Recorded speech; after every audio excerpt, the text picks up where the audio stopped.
Ya que estamos encendidos con esto del Estado de la Unión, hay que decir, hay que hablarlo por lo claro. Me parece que es el día más importante, sobre todo para el presidente de los Estados Unidos, porque este día, pues, hace un discurso de cara a la nación. Vayan tomando nota porque lo que les voy a compartir a continuación está bastante interesante. El artículo 2, sección 3 de la Constitución Política de los Estados Unidos, repito, artículo 2, sección 3 de la Constitución Política de los Estados Unidos, dice que el presidente de los Estados Unidos tiene que informar con regularidad al Congreso sobre el Estado de la Unión. Y ustedes dicen, bueno, profe, pero ¿qué significa esto del Estado de la Unión? Ustedes saben que son los Estados Unidos de América. Entonces, el Estado de la Unión no es un juego de palabras invertidas, sino es cómo está la situación en esa unidad. ¿Cuál es la situación? ¿Cuál es el estado de cosas entre los estados que se unieron para formar una nación? Por eso le conoce como el Estado de la Unión. Decimos entonces, decimos a grandes rasgos que está obligado constitucionalmente por el artículo 2 en su sección 3 para informarle al Congreso de los Estados Unidos, en donde hay representantes de los distritos de todos los estados de esta unión, acerca de cómo van las cosas con esa unión.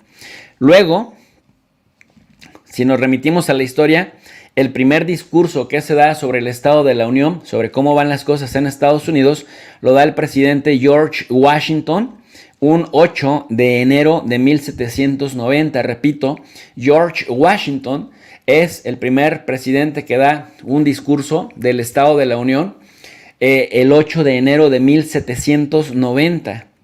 Luego se fue descontinuando un poco la práctica y se envió por escrito. Sin embargo, para 1913, Woodrow Wilson, en 1913, en inicios del siglo XX, pues vuelve a dar el informe como discurso. Ya no solamente por escrito, sino también lo da Woodrow Wilson.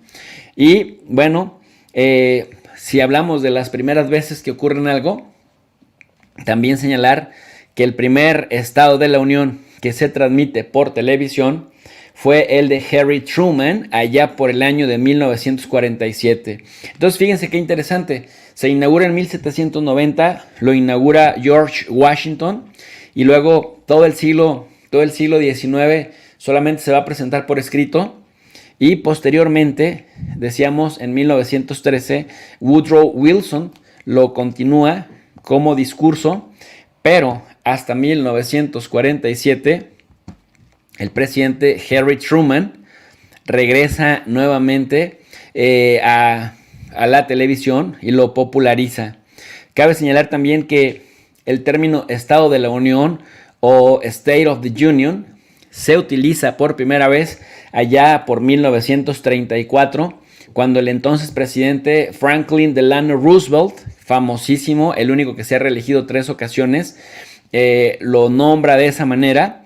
Y entonces el concepto State of the Union, el estado de cosas de la unidad, se institucionalizó como el nombre del informe presidencial ante el Congreso de Estados Unidos a partir del 47 con Harry Truman. Por otro lado, cabe señalar que este es el único día que tanto el presidente como la vicepresidenta de los Estados Unidos, el gabinete en pleno, así como el presidente y jueces de la Suprema Corte de Justicia, representantes y senadores, están todos juntos en un solo lugar. Dicho de otra manera, pues, tienes a la cúpula de los Estados Unidos, a la cúpula más de más alto nivel, congresistas, senadores de todos los partidos, los miembros del Tribunal Supremo, tienes también allí a todo el gabinete, al presidente, a la vicepresidenta, al Speaker of the House. Es decir, difícilmente vas a encontrar acá a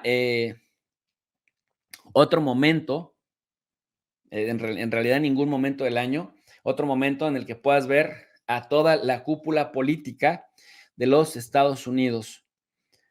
Si son los que manejan el país o no, es diferente, pero legalmente, constitucionalmente, esta es la plana mayor de la política en los Estados Unidos y este es el día en que se reúnen. Repito, el único día en que se reúnen presidente, vicepresidente, gabinete total, jueces de la Suprema Corte de Justicia, representantes, senadores, todos están en un solo lugar, más, más los invitados especiales. Entonces, cuando, fíjense, también en todo piensan, ¿no? Como van a estar todos juntos, no descartan en esta mentalidad medieval guerrillera, no descartan un ataque, un atentado terrorista, algo que pueda suceder en el que pudieran desaparecer todos, lo tienen todo pensado y designan para garantizar la continuidad del mando y gobierno de Estados Unidos. El presidente escoge a un miembro de su gabinete que no irá al Estado de la Unión y a ese sobreviviente designado, designated survivor, lo esconden en algún lugar de Estados Unidos con muchísima seguridad y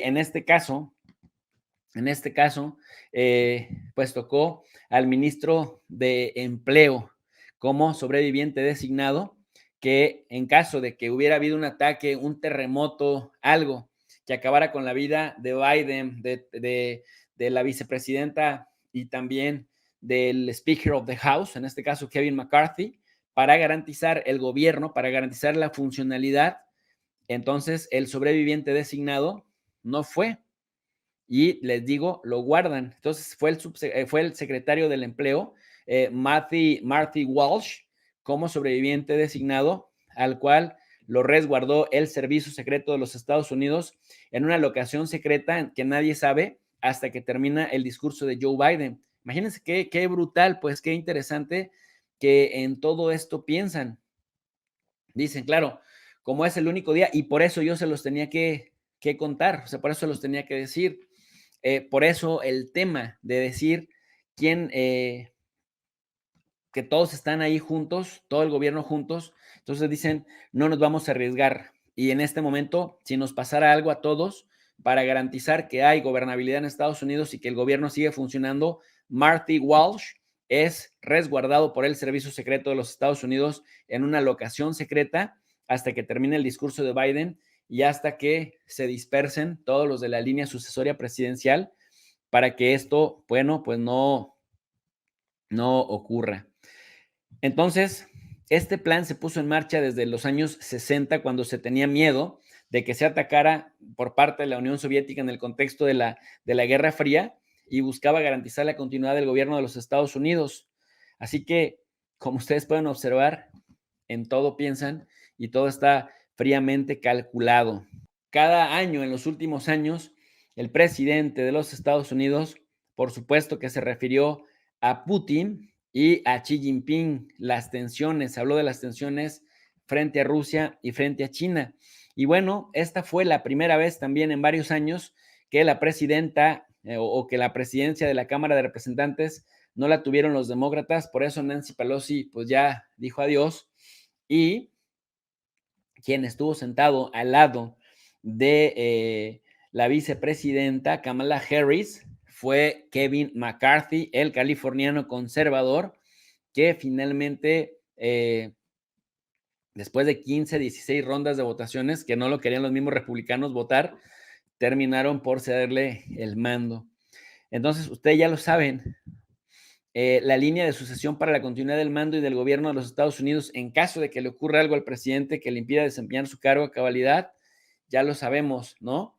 Es Biden, después, si no está Biden, Kamala Harris, si no está Kamala Harris, el Speaker of the House, y si no está el presidente pro tempore del Senado, y si no está el secretario de Estado, Anthony Blinken, y si no, la secretaria del Tesoro, y si no, el secretario de la Defensa, y si no, el Attorney General o General Attorney Merrick Garland, o si no, el secretario del Interior. Y bueno, como todos están juntos, como todos se reunieron prácticamente, pues Marty Walsh fue el sobreviviente designado para que, como en la Guerra Fría, para que se garantice, decíamos, lo que pasa allá.